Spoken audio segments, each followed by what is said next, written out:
quelle retraite pour nos enfants, c'est-à-dire qu'effectivement, pour nous qui sommes retraités, c'est pas nous qui sommes visés en premier lieu, hein, mais c'est les générations à venir.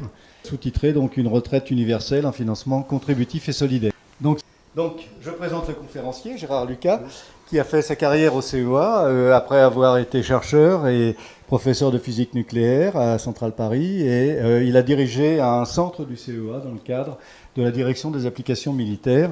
Et il a été ensuite DRH au niveau national du CEA DAM. Et donc maintenant, eh bien, je termine pour vous dire où nous en sommes, presque aujourd'hui, enfin à la fin de l'année dernière. Dans le courant de l'année dernière, nous avons continué de rencontrer des parlementaires. Alors, c'est le système d'observatoire seniors et société que j'ai montré au début, OSS. Là, hein. Projet de loi, régulièrement, il faut, je ne sais plus combien, 50 députés ou quelque chose comme ça. Enfin, chaque année, on prépare un projet de loi. Donc, et en 2016, nous avions décidé de faire quelque chose, de sortir, d'être un peu plus public, si vous voulez, avec ce projet de retraite universelle. Et pour cela, nous avions réservé au Palais du Luxembourg un amphithéâtre, enfin une salle de 200 places, et nous avons tenu un colloque le 16 décembre, je vais vous en parler après. Et je termine là-dessus. Nous avons organisé un colloque, il y avait 170 participants. On avait surtout invité, vous voyez, M. Bozio, donc qui a un peu, nous a donné son point de vue sur notre projet. Hein, c'était intéressant. Madame Elsa Fornero, qui était ministre du Travail en Italie à l'époque où l'Italie est passée en système de retraite universel.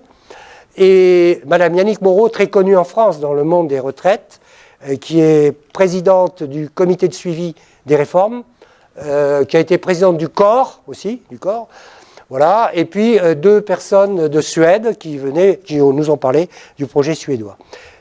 3 tables rondes, c'est là que chacun s'est exprimé sur son projet et sur le projet présenté par la CFR. Suède et Italie ont expliqué un peu comment ils l'ont fait, et puis, eh bien, à la fin, on a posé la question à tout le monde, alors est-ce que vous pensez que c'est possible? Bon.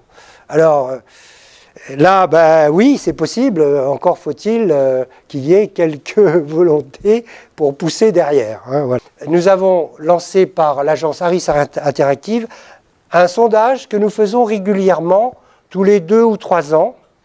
La CFR commande ce sondage, et au total depuis 10 ans, 10 ou 15 ans.